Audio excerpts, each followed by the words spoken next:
अस्सलाम वालेकुम प्यारे दोस्तों, मैं हूं निसार हैदर और आप देख रहे हैं मेरा यूट्यूब चैनल डिस्कवर मोर। आज माइक्रोसॉफ्ट एक्सेल के दो फंक्शन और उनको आपस में कंपेयर करके हम सीखेंगे कि इन दो फंक्शन में क्या डिफरेंस है और ये दोनों फंक्शन इंडिविजुअली किस तरीके से काम करते हैं।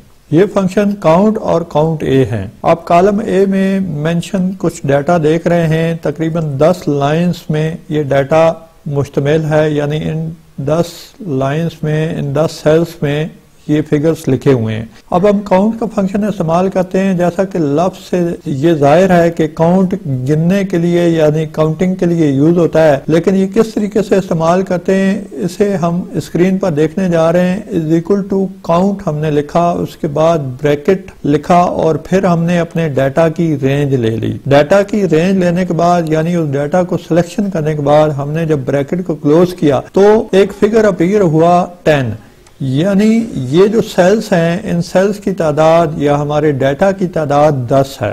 ये काउंट का जो फिगर है वो हमें बता रहा है कि इन तमाम सेल्स में जो कि फिल हुए हैं वो 10 सेल्स ऐसे हैं जिनको हमने रेंज में लिया और ये हमारा गिनती के फिगर में शो कर रहा है। इस फंक्शन में आपने देखा कि काउंट किस तरीके से यूज कर रहा है, यानी काउंट का फंक्शन किस तरीके से प्रैक्टिकल में अमल में आ रहा है। लेकिन अब आते हैं हम काउंट ए पर।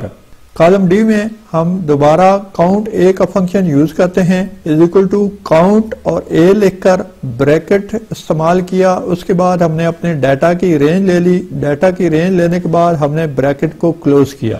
एंटर करने पर आप देखते हैं कि कॉलम डी में भी 10 का फिगर नमूदार हो गया, लेकिन अब इन दोनों में फर्क क्या है। जब काउंट का फंक्शन भी सेम रिजल्ट शो कर रहा है और काउंट ए का भी फंक्शन सेम रिजल्ट शो कर रहा है, तो इस चीज को, इस डिफरेंस को जानने के लिए हम इस डाटा को कॉपी कर लेते हैं। हम इस सारे डाटा को कॉपी करने के बाद अगले सेल यानी अगले कॉलम बी में ट्रांसफर कर देते हैं। अब आते हैं सेल में कुछ चेंजेस करते हैं और इस सेल पर हम न्यूमेरिक के बजाय कुछ टेक्स्ट लिख देते हैं। जैसे कि मैंने अल्फाबेटिक कुछ वर्ड टाइप कर दिए ए, बी एंड सी। अब सबसे पहले काउंट का फंक्शन हम कॉलम बी पर अप्लाई करते हैं। उसी तरीके से डाटा की रेंज लेंगे।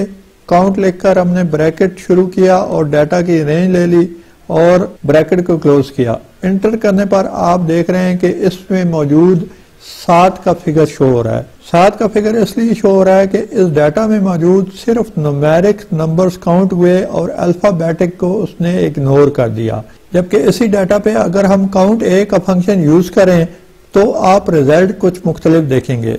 हमने डाटा की रेंज ली। डाटा की रेंज लेने के बाद काउंट ए का फंक्शन अप्लाई किया तो आप जवाब देख रहे हैं कि 10।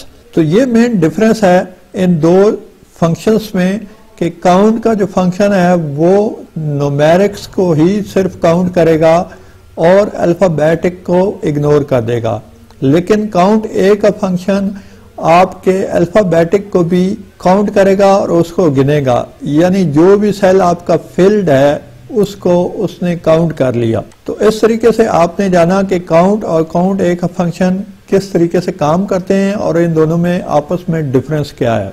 अगर आप हमारे चैनल पर नए हैं तो जल्दी से चैनल को सब्सक्राइब कर लें और बेल आइकन के निशान पर क्लिक करें ताकि आने वाली तमाम मालूमाती वीडियोस आप तक पहुंचती रहें। अपना बहुत सा ख्याल रखिएगा। अल्लाह हाफिज।